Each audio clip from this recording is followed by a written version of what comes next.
Good morning, everyone. A very good morning. Shall we begin the session? Today's topic is lossless decomposition. In the last class, we have finished with the decomposition part, and one part is left that is known as the lossless decomposition. That is, without any loss, without losing the data, how we can decompose, how we can break the relation schema into different parts. That is the lossless decomposition. And if there is no loss of the information, that is replaced by the two schemas R1 and the R2. So we say that the all legal database instance is a function dependent on the constraint. Okay. Let's start with the session. So when we say about the decomposition lossless, if there is no loss of the information by replacing R with two relations R1 and the R2, that means we replace the R and we replace the R with the R1 and the R2, but there is no loss of the information. And more precisely, we say that the decomposition is lossless for all legal database instances, that is database instances that satisfy the specified functional dependencies and other constraints also. Then relation R contains the same set of tuples as a result of the following SQL query, whatever the query that is followed up in the case of the result of the SQL query. This is a query, select asterisk from. Now this is a subquery. Select R1 from R, natural join. Select R2 from R. So R1 from R is natural join is combined with the R2 from the R. And R is a relation, R1 and the R2 are the two decomposed relation or the subparts of the same relation. That is stated more sufficiently in the relational algebra as pi R1 R, pi R2 R equals to R. That means it is multiplied with each other, it is combined with each other with the help of the relational algebra. Now, if we project R onto the R1 and the R2 and compute the natural join of the projection result, so we get back exactly the same R. Exactly the same R means exactly the same point that we discussed, or as we have done with the relational algebra, or as we have done with the natural join. So a decomposition that is not a lossless decomposition is known as a lossy transaction. So one is a lossless.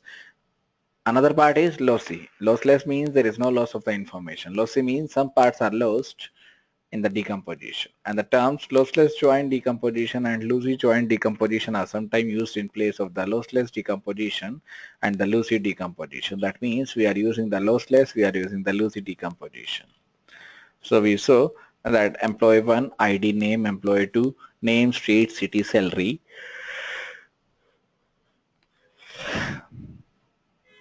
That is a result of the employee 1 is combined with the employee 2 is a superset of the original relation employee, but the decomposition is a lossy since the joint result has lost information about which employee identifiers correspond to which addresses and salaries in the case where two or more salaries or employee have the same name. So we use the functional dependencies to show when certain decompositions are lossless, when certain decompositions are carried out with the content, with the data, and that will be R, R1, R2, and F are the above.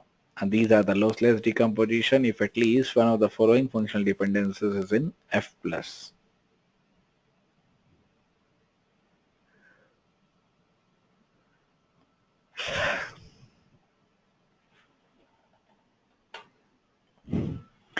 The next part is R1 sigma R2 that belongs to R1. Then R1 R2 that belongs to R2. So in other words, R1, R2 forms a super key of either R1 or the R2, and the decomposition is a lossless transition or decomposition. We can use the attribute closer to test the efficiency for the super keys. And to illustrate these, consider the schema instructor department, ID name, salary, department name, building budget. So we can decompose into two parts, instructor and the department. So this instructor had ID, name, department name, salary. The department have a three parts, department name, building budget.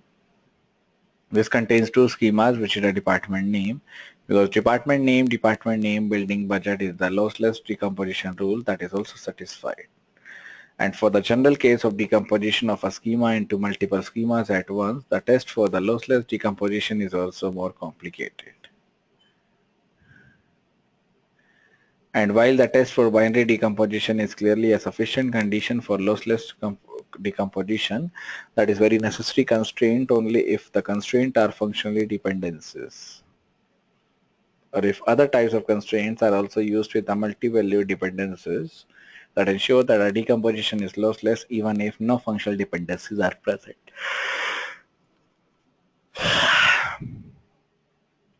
Next one is dependency preservation. How it is preservation with the, or how it is used with the dependency preservation, and it is very easier to characterize the dependency preservation than the adult approach.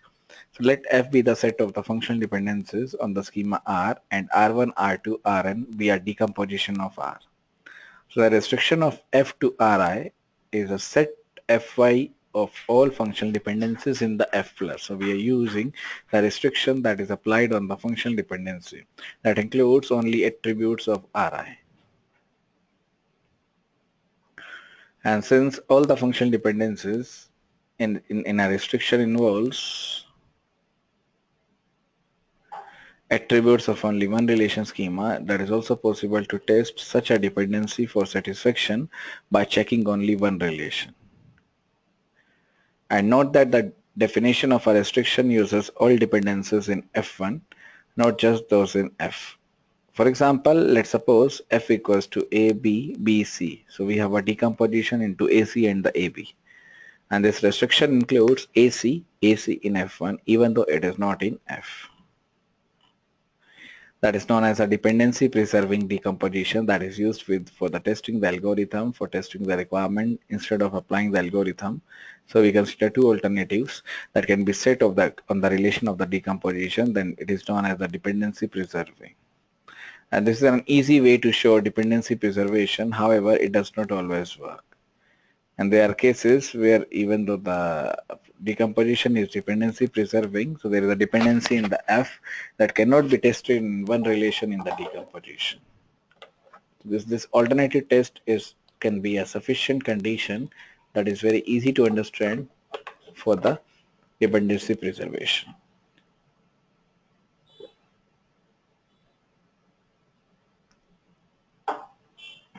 This is compute F1 for each schema R1 and D. Do begin F1 in restriction of F plus to Ri end.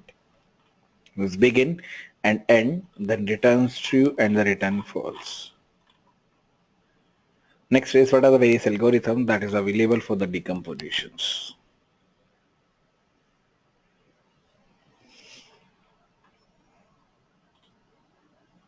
The algorithms for the decompositions, what are the algorithms that is used in the decomposition that are much larger than the example that fits in the pages on this one. For this reason, we need the algorithm for the generation of the design that are inappropriate normal form. And in this section, we present the algorithms for the Bcnf and the 3NF. Now, when we say about the Bcnf, that can also be used directly to test if the relation is in the Bcnf, that is a Boy-code normal form. That can describe how simplified test for verifying if a relation is in Bcnf.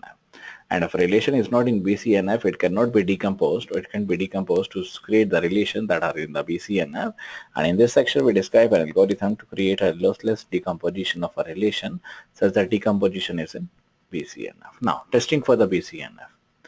The schema is satisfied that can be simplified in some cases, and to check if a non-trivial dependency, that is alpha belongs to beta, causes a violation of the Bcnf, that computes alpha plus, and that also verify that includes all the attributes of R, that is a super key of the R.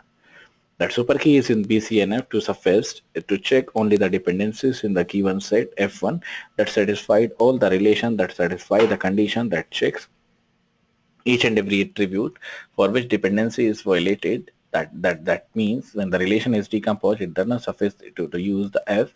So we test a relation Ri that can be decomposed into the various parts, that is R1, R2, R3 and so on. So in this example, it can be decomposed into two parts. One is R1 that contains A and B. One is R2 that contains A, C, D, E. Now, neither of the dependencies in F contains only attributes from A, C, D, E. So we might be misled into the thinking R2 satisfied Bcnf. And in fact, there is a dependency AC belongs to D in F1, which can be inferred using the rule from two other dependencies. Therefore, we may need a dependency that is in F plus but not in F to show that a decomposed relation is not in a Bcnf. That also computes every dependency is F1 or F plus. And to check if a relation Ri is in the decomposition of the R in the Bcnf, so we apply this test. So for every subset, alpha of the attributes in Ri, we check the alpha plus, the attribute closure either includes no attributes or includes all the attributes of Ri. That is the result R done false, compute F plus, while not done do. If there is a schema R in the result that is not in the Bcnf, then begins with the functional dependency, then end. Else done true. So this is the Bcnf decomposition algorithm. So if the condition is violated by some set of the attributes alpha in Ri, so consider the following functional dependency which can be shown to be present in the F plus. This is the alpha, alpha plus minus alpha intersection with the Ri. So this violates the Bcnf rule, that is a boycott normal form rule. The next is Bcnf decomposition algorithm, so that will be able to state a general method to decompose the relation schema so as to satisfy the Bcnf for this task, and if R is not in Bcnf, so we can decompose R into the collection of the Bcnf schema, that is R1, R2, Rn by the algorithm. So this algorithm also uses the dependencies that demonstrates the violation of Bcnf to perform the decomposition parts. That is not only in the Bcnf but is also a lossless transaction or decomposition. And it is also easy to see that our decomposition of inst department would result from applying the algorithms, and this department name building budget satisfy alpha belongs to beta or alpha intersection beta is null condition and would therefore be chosen to decompose the schema.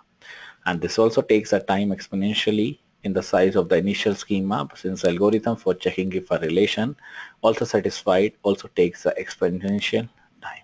This provides the references to an algorithm that can compute a Bcnf decomposition in the polynomial form. This algorithm may also overnormalize, that is decompose a relation unnecessary with the schema with the functional dependencies. Now next is 3NF decomposition. That can also satisfy for preserving for the lossless decomposition into the 3NF, and this algorithm is a canonical form, canonical cover for the F. And note that the algorithm also considers some of the schemas that initially takes 1, 2, I, and then I equals to 0, as in the case of it is the empty set. Now let us apply the algorithm to our example that we showed that department advisor, SID, IIT, and the department name. Now this algorithm uses the functional dependencies in the F. And there are no extra attributes in any of the functional dependencies in F. So FC contains F1 and the F2. And the algorithm then generates a R2, the schema ID department name, and R2 the schema SID department name IID. That finds out the R2 that contains a candidate key so that there is no further relation to be created out. That also contains the redundant data, that also contains the valuable. Now next is correctness of the 3NF algorithm, that is also using the preservation of the algorithm, that also uses explicitly building a schema for each dependency in a canonical cover, that also ensures that the decomposition is a lossless decomposition by guaranteeing that at least one schema contains a candidate key for the schema being decomposed. That also provides the insight into the proof that it suffers to guarantee a lossless transitions or decomposition. So this algorithm is also known as the 3NF synthesis algorithm, since it takes multiple data since takes dependencies and also adds one schema at a time. So instead of decomposing the initial schema repeatedly, this is uniquely identifying with the set of the functional dependencies that can have more than one canonical cover, and further in such cases, the result of the algorithm also depends on the order in which it considers the dependencies in the FC. And if a relation Ri is in the decomposition generated by the synthesis algorithm, so this is also in a 3NF, that is both a alpha and the beta. That would not have been in FC since B would be extraneous in beta. Therefore, this case cannot hold. And B in beta but not in alpha. So consider two cases. Y is a super key and the second condition of 3NF is satisfied, and Y is not a super key. Next is comparison of the Bcnf and the 3NF. Their advantage is that it is always possible to obtain a 3NF design without sacrificing the losslessness or dependency preservation. So there are also advantages to the 3NF that uses the null values to represent some of the possible meaningful relationship among the data items, and there is a problem of the repetition of the information. So our goals of the database design with the functional dependencies are Bcnf, losslessness, dependency preservation. And since it is not always possible to satisfy all three, so we may be forced to choose between the Bcnf and the dependency preservation with the 3NF. That also satisfied the functional dependencies except for the special case of the declaring super keys by using the primary key or the unique constraints. That is also complicated to write assertion that enforce a functional dependency that is satisfied with the condition that no database system support the complex assertion that are required to enforce a functional dependencies that is required that is also preserved in the decomposition part. And for each case dependency alpha belongs to B, we define a materialized view that computes a join of all the relations, and the projects also results on the alpha and the beta. So this functional dependency can be tested easily on the materialized view using one of the constraints, unique or the primary key. The next is decomposition using multivalued dependencies.